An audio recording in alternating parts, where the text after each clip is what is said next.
Mesdames et messieurs, bonjour et bienvenue sur notre plateau au sommet de l'élevage à Cournon, dans la grande halle d'Auvergne, près de Clermont-Ferrand. Et on reçoit aujourd'hui Stéphane Dissler. Vous êtes administrateur du CIRPA. Bonjour Stéphane. Et Stéphane Aurousseau, vous êtes agriculteur dans la Nièvre et vice-président d'Agri Demain. Alors, je vous reçois aujourd'hui pour parler d'un sujet très important dans le monde agricole. Ces derniers temps, c'est la communication des agriculteurs. Est-ce que les agriculteurs ont perdu la bataille de la communication? Pourquoi une si mauvaise image chez les agriculteurs? Stéphane Dissler, est-ce qu'il y a une raison pour vous pour lesquelles il y a un désamour du public pour les agriculteurs aujourd'hui? Alors, un désamour, je ne sais pas. En tout cas, il y a un éloignement des citadins avec les agriculteurs. Alors, juste peut-être un petit mot sur le CIRPA, qui est un réseau d'agri et d'agro-communicants. C'est un réseau qui existe depuis maintenant plus de 120 ans et qui a pour vocation de valoriser la communication en agriculture, à la fois les gens qui font cette communication, mais également la communication de l'agriculture vers tous les autres publics et notamment vers le grand public. Voilà. Donc, on est effectivement un observatoire assez comment dire, précis sur ces tendances-là. Et alors, en tant qu'observatoire, qu'est-ce que vous remarquez? Quelle est la situation, l'état des lieux actuel entre les citadins et les agriculteurs? Alors, ce qui est assez paradoxal, c'est que toutes les études, et depuis maintenant plus d'une quinzaine d'années, montrent que le citadin aime les agriculteurs. Pas forcément l'agriculture, mais les agriculteurs. Après, ils sont tellement éloignés des préoccupations des agriculteurs qu'ils ont une image un peu fantasmée de cette agriculture-là. D'où les débats qu'on peut avoir aujourd'hui dès que l'on parle de l'agriculture. Pour vous, il y a un fossé entre l'idée que le grand public se fait de l'agriculture et le terrain, ce qui se passe réellement dans la vie de tous les jours des agriculteurs? Très clairement. Et je pense que des deux côtés, il y a des choses à faire. Pour essayer de rétablir ce contact, ce dialogue. Parce que dans le fond, il y a cette sympathie envers l'agriculteur, sauf que la représentation des agriculteurs aujourd'hui par les citadins n'est pas la réalité que vivent les agriculteurs d'aujourd'hui. Alors pour aborder les solutions, on y reviendra juste après. Stéphane Aurousseau, vous êtes, vous, agriculteur dans la Nièvre. Comment est-ce que vous ressentez ce phénomène? Oui, moi je partage le fait que les agriculteurs gardent une cote de confiance importante vis-à-vis du grand public. Les gens ont perdu confiance dans les institutions, dans l'industrie agroalimentaire, enfin les différents scandales qu'on a pu avoir autour de la viande de cheval, autour de la vache folle plus ancienne, et finalement ont perdu confiance dans leur alimentation. Mais ils gardent une confiance importante dans l'agriculteur, dans les agriculteurs qu'ils connaissent. C'est d'ailleurs là-dessus que s'appuie le développement de la vente directe, enfin des circuits, parce que finalement, quand le consommateur est en relation directe avec le producteur, avec l'agriculteur, il restaure sa confiance. Et d'ailleurs, la grande distribution, enfin les industriels ne s'y trompent pas. C'est-à-dire que quand ils veulent renouer un lien de confiance avec le consommateur, ils font appel à des agriculteurs pour venir eux-mêmes faire la promotion de leurs produits dans leurs magasins. Ils affichent des photos d'agriculteurs. Enfin, ils utilisent la bonne image que gardent les agriculteurs. Donc c'est important. Aujourd'hui, finalement, le thème de votre table ronde, c'est les agriculteurs ont-ils perdu la bataille de la com? Ils ne l'ont pas perdu parce qu'elle vient juste de commencer, cette bataille. C'est-à-dire qu'il y a peu de temps que nous avons pris conscience que finalement, on était en train ce lien était en train de se distendre entre les agriculteurs et le reste de la population pour des raisons sociologiques bien connues. C'est-à-dire de moins en moins d'habitants, et on ne parle pas que des citadins, d'ailleurs ce n'est pas qu'une question de citadins, même en milieu rural, des gens peuvent avoir des exploitations proches de chez eux, mais n'avoir plus aucune relation et aucun contact avec ces agriculteurs. Et pour vous deux, est-ce qu'il y a eu un tournant, il y a eu un moment clé où ce désamour a commencé, où il y a eu cette distance qui a commencé à se mettre entre les agriculteurs et les consommateurs? Pour moi, ça s'est fait au fil du temps, ça a atteint un niveau un peu de paroxysme aujourd'hui, mais je pense qu'on peut dater le début de cette crise de confiance à la vache folle, certainement. 96 a comme été un tournant où les gens ont découvert que des bovins pouvaient consommer des farines de viande, enfin ont découvert des choses, des pratiques agricoles qui leur apparaissaient comme contre nature. Et puis, il y a eu, au fil du temps, parce que le monde médiatique s'est aussi de plus en plus intéressé à l'agroalimentaire, à l'agriculture, On voit aussi que l'agriculture, c'est pas que l'alimentation, l'agriculture c'est l'environnement. Et les préoccupations environnementales aujourd'hui de biodiversité font que les gens s'interrogent et questionnent les pratiques agricoles et finalement les contestent pas mal, quoi, les contestent de plus en plus. Donc tout ça c'est distillé petit à petit, mais on atteint aujourd'hui un niveau qui est quand même grave, important, où les agriculteurs vivent cette remise en question permanente comme étant problématique, comme étant lourde à supporter. Pour vous, Stéphane Dissler, vous partagez le même point de vue sur l'origine de ce mouvement en fait? Oui, certainement. Effectivement, le scandale dit de la vache folle, effectivement, est un des tournants. Ce qu'il faut aussi vraiment comprendre, c'est que l'agriculture maintenant est devenue un vrai sujet de société. Il n'y a plus un média qui ne peut plus parler à un moment donné de l'agriculture et des agriculteurs. Le seul problème, c'est qu'aujourd'hui, notamment dans les médias, et je suis pas en train de jeter la pierre aux médias, mais c'est qu'il y a de moins en moins de spécialistes de l'agriculture. Il y a de moins en moins de journalistes qui connaissent cette agriculture. C'est compliqué d'être représenté quelque part dans les médias par des gens qui ne connaissent pas votre métier. C'est compliqué. Pour vous, il y a un manque d'expertise des médias sur le sujet. On laisse un peu n'importe qui s'exprimer à la place des agriculteurs? Alors, encore une fois, la faute est certainement partagée. Peut-être qu'au niveau des communicants du domaine agricole, et donc au CIRPA, c'est un peu notre vocation, cette prise de conscience est peut-être un petit peu tardive. Peut-être. Maintenant, je pense qu'il y a plein d'initiatives qui sont en train de se mettre en place et qui permettent effectivement de rapprocher le point de vue des agriculteurs avec le point de vue des citadins ou des riverains, puisque c'est un sujet d'actualité aussi.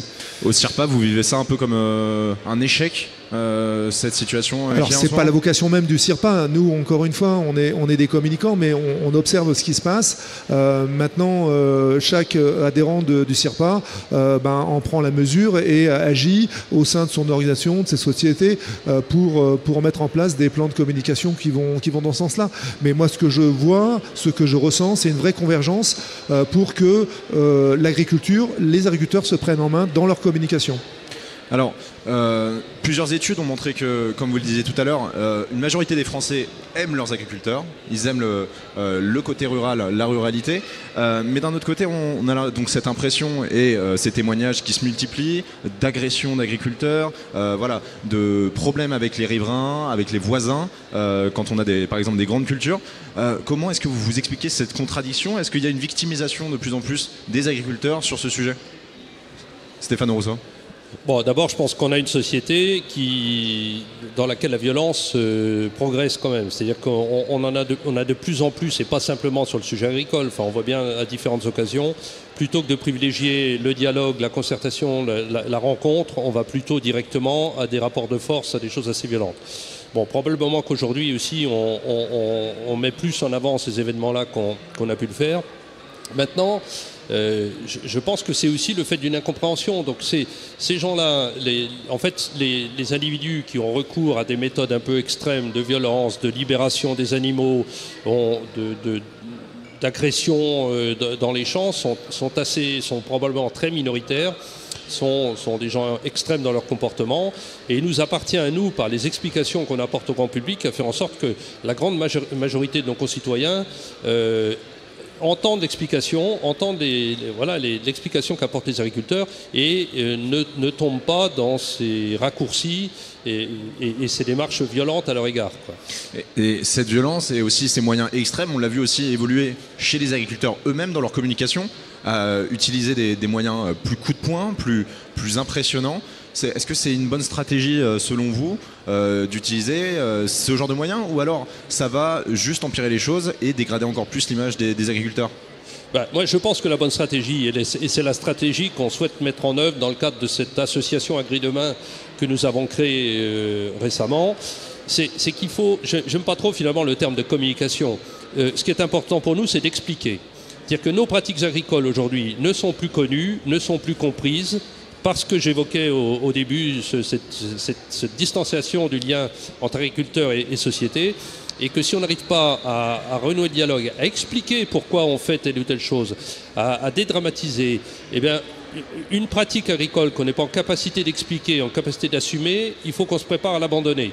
Et aujourd'hui, tout l'enjeu pour nous, c'est d'expliquer ce qu'on fait pour finalement communiquer auprès des gens et leur expliquer que ces pratiques sont, les dédramatiser, sont pas aussi dangereuses, voire pas dangereuses du tout par rapport à toute la dramatisation qu'il peut y avoir autour de la biodiversité, autour des pesticides, autour des choses comme ça. Donc c'est expliquer nos pratiques.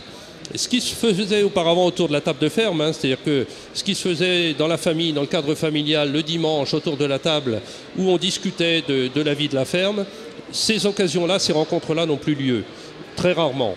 Donc c'est important de trouver d'autres canaux, d'autres moyens pour expliquer aujourd'hui comment fonctionne l'agriculture.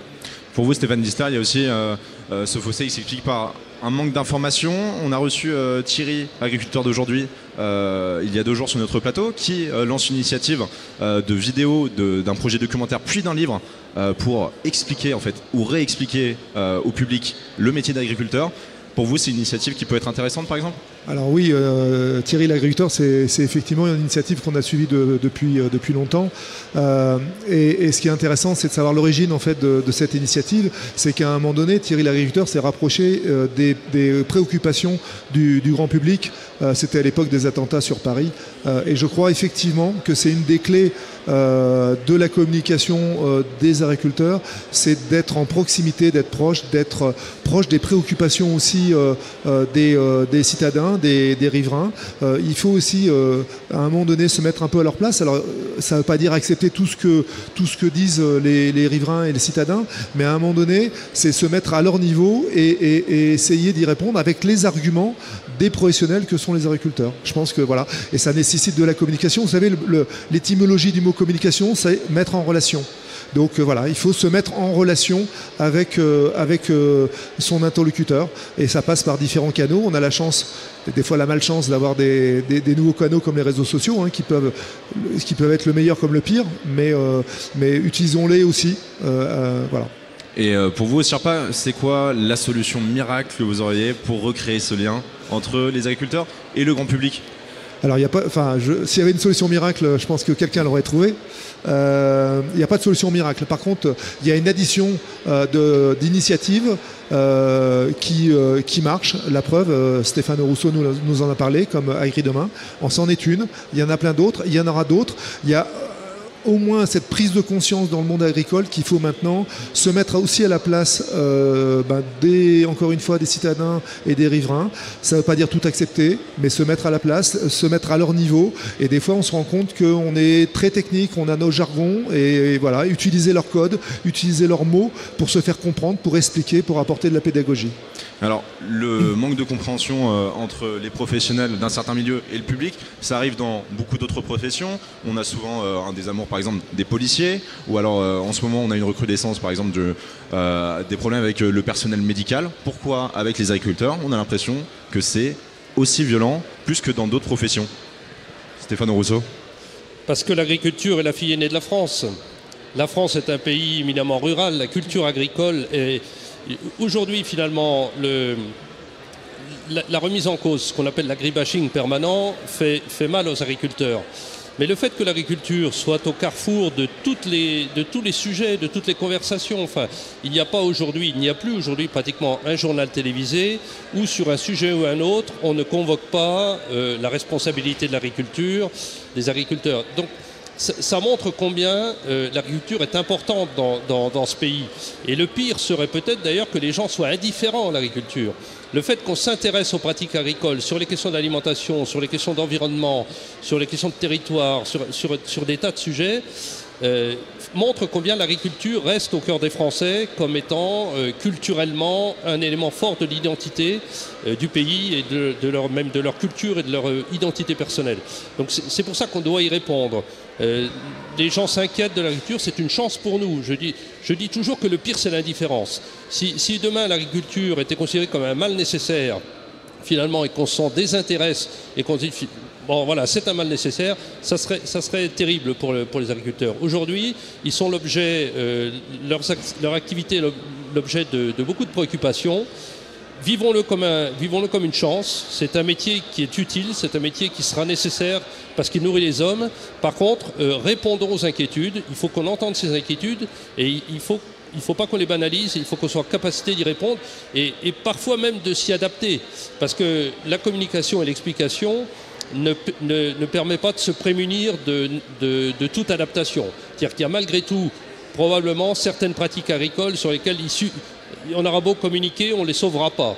C'est-à-dire qu'il y a aussi dans les pratiques des choses qui devront évoluer, et là-dessus on doit aussi être à l'écoute et trouver les bons compromis entre ce que la société demande et ce qui est acceptable pour les agriculteurs. À quoi vous pensez par exemple quand vous parlez de ces pratiques qui doivent évoluer chez les agriculteurs? Il faut entendre, moi j'en sais rien, mais quand on fait des sondages d'opinion auprès du grand public sur qu'est-ce que vous attendez, quelles sont pour vous les 2 premières priorités concernant l'élevage d'animaux, ce qui arrive en tête, c'est le fait que tout animal doit avoir accès à du plein air, quel que soit l'animal.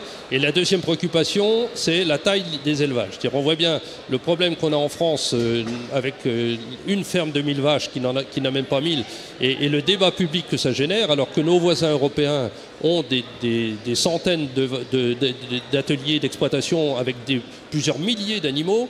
En France, ça pose un problème. Donc il faut l'entendre. Je crois qu'on ne va pas réussir non plus à imposer, à mettre en place une agriculture dont la société ne veut pas.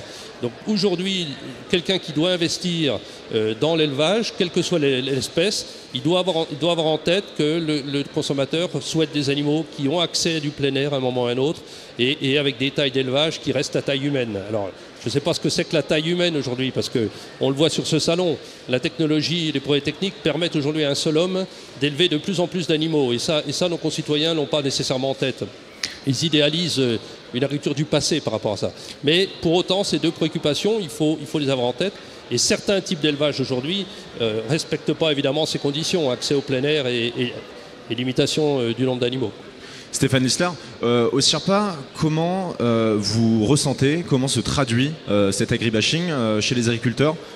Dans quel état d'esprit ils se trouvent? Oui, il y a un agribashing, mais comme l'a dit Stéphane Rousseau, ce n'est pas spécifique à cette profession des agriculteurs. Il ne faut pas le nier, il y a un agribashing. D'un autre côté, il faut aussi, et Stéphane Rousseau l'a dit aussi, c'est à la fois, l'agriculture, c'est un peu le revers de notre médaille en termes de communication. C'est-à-dire qu'en fait, en France, c'est tellement un sujet culturel et c'est un sujet qui concerne l'alimentation de tous, ça concerne tout le monde, que c'en est devenu un sujet de société. Donc à partir de là, je crois aussi que déjà, c'est à chacun d'entre nous, dans le monde agricole, de se prendre en main pour communiquer. Après, il faut avoir des relais. Il faut avoir des relais dans les médias, il faut avoir des relais au niveau des pouvoirs publics, il faut avoir des relais par exemple, dans la société. Est-ce que le gouvernement pourrait mettre des actions en place? Peut-être réintroduire un peu plus d'agricole, de rural dans l'éducation des enfants, leur expliquer un peu plus ce qu'est le monde de la ferme finalement. C'est pas notre vocation de demander au pouvoir public ce genre de choses.